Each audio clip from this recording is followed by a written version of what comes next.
Hello guys, welcome back to my channel. നമുക്കിന്നൊരു കല്യാണം കൂടാൻ വേണ്ടി പോയാലോ? അപ്പോൾ ഉമ്മ ഉണ്ട്, എൻ്റെ നെയ്ബറായിട്ടുള്ള റംലതാത്തുണ്ട്. നിങ്ങൾ പൈനാപ്പിളിൻ്റെ വീഡിയോസിലൊക്കെ കണ്ടിട്ടുണ്ടാവും. അതിൽ എരിഞ്ഞ് പണിയായതാ നിച്ചുണ്ട്.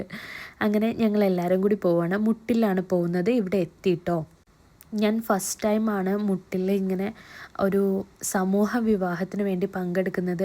അടിപൊളിയായിരുന്നു കേട്ടോ. നമ്മുടെ വെൽക്കം ചെയ്യുന്നതൊക്കെ ഓരോരുത്തരെയും നമ്മുടെ സെപ്പറേറ്റ് ആയിട്ടായിരുന്നു നമ്മളെ വെൽക്കം ചെയ്തത്. പിന്നെ വെൽക്കം ഡ്രിങ്ക് ആയിട്ട് ഇതാ പിസ്ത, അങ്ങനെ 2 ടൈപ്പ് വെള്ളം, പിന്നെ ചായ വേണ്ടവർക്ക് ചായ, അങ്ങനെയൊക്കെ ഉണ്ടായിരുന്നു. ഞാൻ പിങ്ക് കളറുള്ള അതാണ് ഞാൻ ട്രൈ ചെയ്തത്.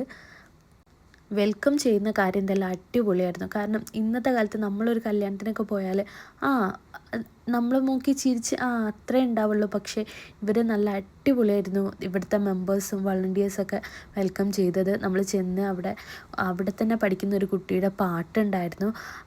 അതായത് ഈ WM സ്കൂളിൽ പഠിക്കുന്ന കുട്ടികളുടെ പ്രോഗ്രാമായിരുന്നു കൂടുതലുണ്ടായിരുന്നത്. ആ സ്കൂളിൽ പഠിക്കുന്ന കുട്ടികളുടെ ഒരു വട്ടപ്പാട്ട്, ഒപ്പന എന്ന് പറയുന്ന അങ്ങനത്തെ ഒന്നുണ്ടായിരുന്നു. 2 സ്റ്റേജായിട്ടാണല്ലോ നമുക്കുള്ളത്. ഇതാണ് മെയിൻ സ്റ്റേജ്. ഇതിൻ്റെ മുകളിൽ വേറൊരു സ്റ്റേജ് ഉണ്ട്. അതാണ് ഇപ്പോൾ കാണിക്കുന്നത്. അത് ആണുങ്ങൾക്കുള്ളത്. ഇതിൻ്റെ തൊട്ട് താഴെ പെണ്ണുങ്ങൾക്ക്. ഇത് അവിടുത്തെ കുട്ടികളുടെ ഡാൻസും കാര്യങ്ങളൊക്കെ ആയിരുന്നു. അടിപൊളി പരിപാടി ആയിരുന്നു കേട്ടോ. തങ്ങളും അങ്ങനെ ഒരുപാട് വലിയ വലിയ ആൾക്കാരൊക്കെ വന്നിട്ടുണ്ടായിരുന്നു. സിദ്ദീസുകാരുണ്ടായിരുന്നു. തങ്ങളുടെ ഭാര്യയായിട്ടുള്ള ബീവിമാർ ഉണ്ടായിരുന്നു. 2 ബീവി ഉണ്ടായിരുന്നു. അതായത് വേറെ വേറെ തങ്ങന്മാരുടെ ഭാര്യമാർ കേട്ടോ, ഒരാളുടെ അങ്ങനെ ചിന്തിക്കരുത്.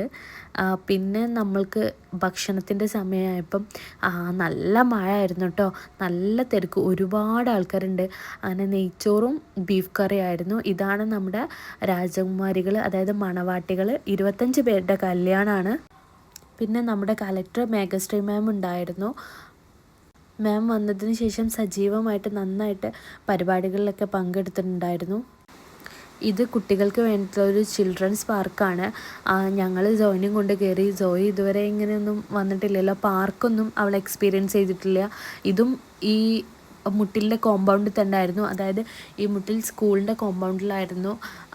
പ്രായഭേദമന്യേ അവിടെ ഉണ്ടായിരുന്നു. ടീനേജേഴ്സ് ഉണ്ടായിരുന്നു, സൊറ പറഞ്ഞിരിക്കുന്നുണ്ടായിരുന്നു. പിന്നെ കുട്ടികൾ ഒരുപാട് പേര് കളിക്കുന്നുണ്ടായിരുന്നു. ഫോട്ടോഷൂട്ട് ഉണ്ടായിരുന്നു. നല്ല രസമായിരുന്നു. കുട്ടികൾ ഒരുപാട് പേര് കളിക്കുന്നുണ്ട്. എല്ലാവരും ഭയങ്കര ഹാപ്പി. പിന്നെ സോയി ഇതാ ഊഞ്ഞാലിലൊക്കെ ഒന്ന് ആടി. പിന്നെ അതുമാത്രമേ ഞങ്ങൾ കയറിയിട്ടുണ്ടായിരുന്നു. പിന്നെ നല്ല മഴ ആയതുകൊണ്ട് അധികമൊന്നും ഒന്നിലും കയറിയില്ല. അങ്ങനെ ഞങ്ങൾ തിരിച്ചു വരികയാണ്. ബസ്സിലധികം തിരക്കൊന്നും ഉണ്ടായിട്ടില്ല. അപ്പം ഞങ്ങൾ എല്ലാവരും നന്നായിട്ട് എൻജോയ് ചെയ്തു. അപ്പോൾ ഓക്കെ.